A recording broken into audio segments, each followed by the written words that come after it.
All right, well, hello everyone and happy Tuesday. It's digital host A.J. Wuest welcoming you back to Before the 4. Of course, the live stream where I go through some of 48's top news stories and then some before our 4 o'clock newscast, wherever you're watching Before the 4 this Tuesday afternoon, whether it's on Facebook, YouTube, or the 48 Now live stream. As always, thank you so much for watching and spending just a bit of your afternoon here. Now let's begin with the obvious. Just like yesterday, it is hot outside. A heat advisory is now in effect until Thursday. Officials say to make sure to stay hydrated, and if you feel yourself getting too hot and exhausted, make sure to take a break and do your best to cool off, whether that be in the shade, the AC, or even a quick dip in the pool, especially if you're not used to this kind of weather. But now let's turn over to 48 First Alert meteorologist Jeff DeNoyer for the latest on what we can expect for the rest of the week. Jeff? Hey, good Tuesday afternoon to everybody. More heat, more humidity. Temperatures mid-90s today. Feels like 105 out there. We are tracking a few isolated showers and downpours. A couple that moved through Albertville earlier this afternoon, a few near Athens as well. We'll keep them in the forecast through the evening. Otherwise, you're hot and you're humid. The heat advisory has been extended now until Thursday. And that's because we have another really hot day on Wednesday. Now, the high temperature on Thursday probably will be only about 94. And I say only 94, but it actually is a few degrees cooler, so to speak, than what we had today and tomorrow. But it's still going to be really humid. So the National Weather Service said, let's just extend this till Thursday. So tonight, any storms that fire up this afternoon or downpours will end quickly. It's a calm, clear, warm, and muggy night, mid-70s. And then for the day on Wednesday, slight chance of some showers and storms again in the afternoon. It would favor areas along the Georgia-Alabama state line. If you don't have a storm, you're going to be really hot, mid to upper 90s, feels like 105. And then as we go into the end of the week and especially into the weekend, more widespread rainfall is expected. So that means more clouds and more rain will keep your temperature around 90. And some of that rainfall Saturday and Sunday will be heavy at times. And keep in mind, too, if you have any outdoor plans this weekend, anything that fires up in the afternoon, which would be the more favorable time for rainfall, will likely have some lightning with it as well. Please be safe. Yes, please be safe without a doubt. And of course, 48 Weather Extra tonight at 9:30. First Alert meteorologist Jeff DeNoyer will be back here and he'll be giving you all the latest that you need to know when it comes to the weather. Jeff always has a great time with it, so you're just not going to want to miss it. But now, moving out to the Shoals with the story in case you missed it, a UNA student is coming forward after she says she had a scary encounter while on campus with a murder suspect just weeks before Autumn Strickland was killed. 48's Aria Pond spoke with her and has her story. One Shoals woman is stressing the importance of being extra cautious after she had an odd run-in with a man outside of her dorm but got away. She says she thought he was just a normal college student, and 2 weeks later she found out who he really was. I definitely felt fearful in that moment, but I knew I had to get away, and I'm grateful I did. Trinity Bradley was walking to her dorm after meeting up with friends around midnight on May 1st. She says a man asked for help, then trapped her in a conversation, even going as far as grabbing the waistband of her pants to pull her back. That's when she took this video of Logan Rogers. And I don't know what your intentions are. I'm just trying to get to know you. I didn't want to anger him, and then, I didn't know what he was capable of, but I didn't want to entertain it any further. Florence police have confirmed this was Rogers. She says she eventually got away from him and immediately called UNA's police department. Bradley says they talked it through and she eventually took the officer's advice of not pressing charges. Though 2 weeks later, when a friend sent her an article, she says she regretted not doing more. I don't know, the world was spinning. I couldn't believe that had happened and that it was the same person and that I came so close to a different ending. And I do sympathize with Autumn's family, and I can't imagine the pain that they had to experience. Bradley says she knew instantly it was the same person. Now she says she carries her mace and taser with her everywhere she goes. She cautions everyone that no matter where you live, you have to be careful and remain vigilant. As for the case against Rogers and Autumn Strickland's death, Florence officers say they're still actively investigating, that there are no new updates at this time. Reporting in Florence, Aria Pons, 48 on your side. Absolutely terrifying story there. And now moving out to Harvest, where Sunday night saw a tremendous amount of rainfall in such a short amount of time, causing great flooding in one Harvest neighborhood. 48's Faith Delp spoke with one devastated family who says the awful experience does have a silver lining. It has brought the neighborhood even closer. Faith Delp reports. Residents who have lived in this neighborhood for 5 years tell me they have felt secure in their homes during storms and tornadoes. Now they fear for the next rainfall. This is Ashley and TJ Shoestag seeing the damage in their home for the first time in daylight. The Shoestags were home when the water started rushing into their house. They told me it was coming in from every direction. This has never happened. Not even remotely that would make me concerned that this would happen. Lived here 5 years and it's never gotten this bad. Furniture, pictures, clothes, shoes, all ruined from the heavy rain last night. Neighbor Amori Lang was on the phone with her concerned neighbor when she saw the water coming in. I really thought my place wasn't gonna flood. The backyard looked crazy. The front yard was even crazier. I'm like, okay, cool, it's not coming up through the front. I go back in my bedroom, it's coming out the closet. The Shoestags say this neighborhood was close before Sunday's flood, but this brought them even closer. Held each other's hands and held each other's dogs and said, you know what, we're gonna get through this. Right now, I don't know how, but we're gonna get through this. Neighbors say the volunteer fire department was a big help, and Red Cross is helping this neighborhood with flood relief and making sure everyone has a place to stay as residents recover. Reporting in Harvest, Faith Delp, 48 News, on your side.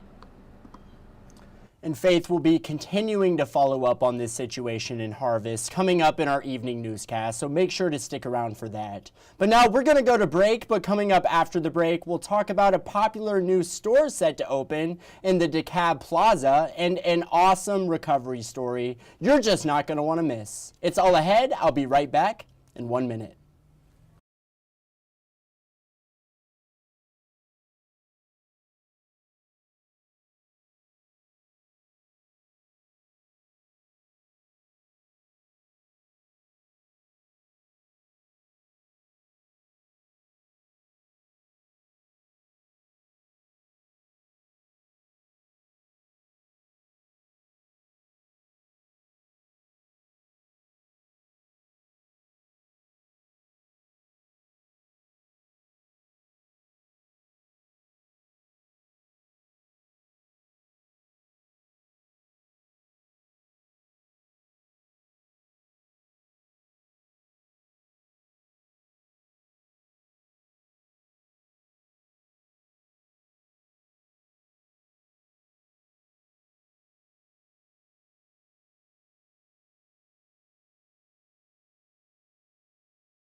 All right, well, hello and welcome back to Before the Four. Now heading out to DeKalb County, where a popular new store is set to open in the area. This after Fort Payne city leaders announced a Marshall's will open earlier in the year. 48 Savannah Sapp spoke with city leaders and has more. Take a look. Mayor Brian Bain tells me he's very excited to see that Five Below will be added to the roster of major retailers coming to Fort Payne. He also adds that he hopes this encourages other major developers to see Fort Payne as their next project.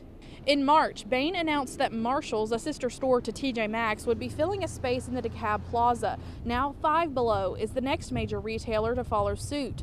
Bain says since the opening of Food City, developers have been eager to put new and well-known retailers in the area. He tells me the city is already in talks of adding more stores that have yet to be announced. Bain, who is running for re-election this year, says giving more opportunities to Fort Payne residents will be a priority. I've always, through my whole term as mayor, is tried to make sure that Fort Payne is doing the best possible thing that it can do for our citizens. It's what I continue to, or want to continue doing in my next 4 years as mayor. And Bain says we can expect to see the doors open for these two new stores by mid to late 2026. In Fort Payne, I'm Savannah Sapp, 48 News, on your side.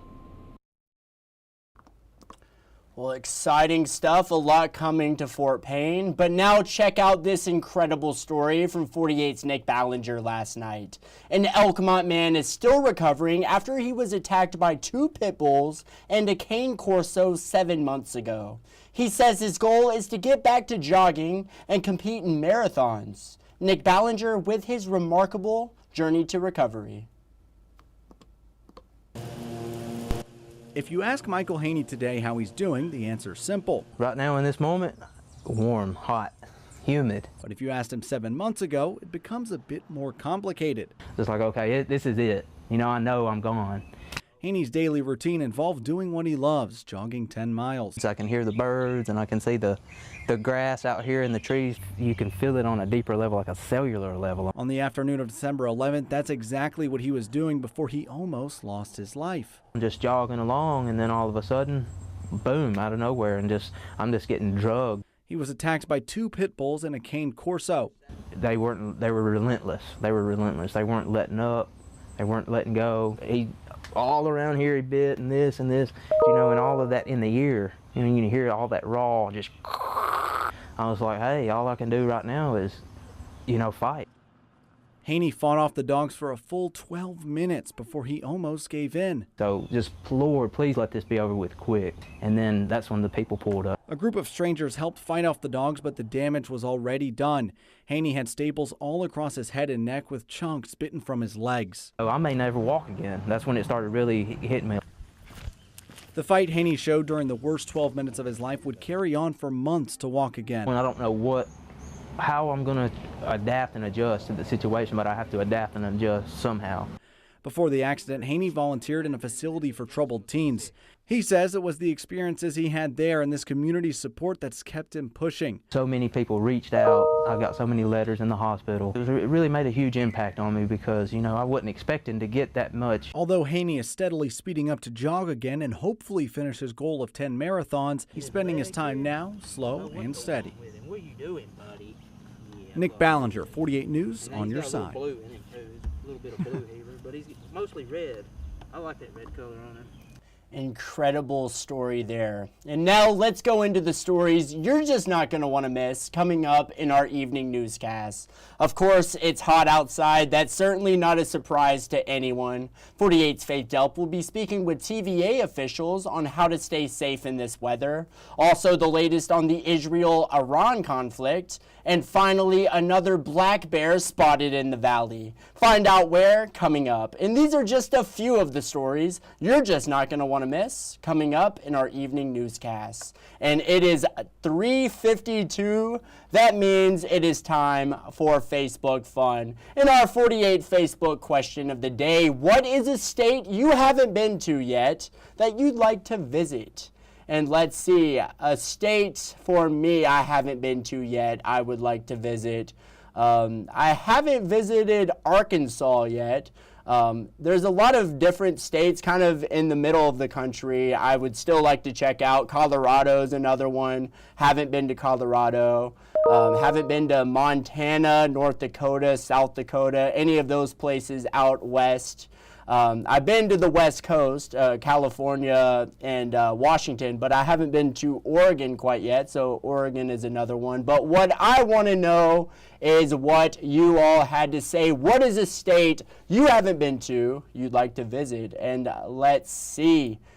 It looks like Hawaii is one of them for Vicky. Absolutely. You got to go visit Hawaii, Vicky. Awesome comment there. Ray said Maine for the lobsters. That's right. A lot of lobsters up there in Maine. I haven't been to the New England area north of New York, so that's on my bucket list as well. Geneva said New Mexico and Colorado. I haven't been to either of those states, so me too, Geneva. Candy said Texas. That's right, everything's bigger in Texas, a lot of good food in Texas. I know Buc-ee's originated from Texas, Whataburger, so much legendary stuff in Texas. Della said Vermont, that's up there in the New England area as well. I hear it's super pretty up there in Vermont, as well as Oregon. I hear it's very pretty. That's what Brad Lackey said. He said he would like to go to Oregon. Rhonda said New York. Absolutely, New York is a beautiful state. Upstate New York for the nature, and of course New York City. You can't beat it. Heather said any New England states in the fall. That's right. My mother went up to New England during the month of October a few years back, and she said it is absolutely gorgeous up there. Awesome comments for today's 48 Facebook question of the day. Thank you all for commenting, and thank you all for watching Before the 4 this Tuesday afternoon. That is about it for today's Before the 4, but I hope you all enjoy tonight's evening newscasts. Stay weather alert out there. Make sure you're hydrating. Make sure you're staying cool. Do not want people overheating here in the Tennessee Valley, that is for sure. But I hope you all have a great night, and as always, thank you so much for watching. You all have a great night.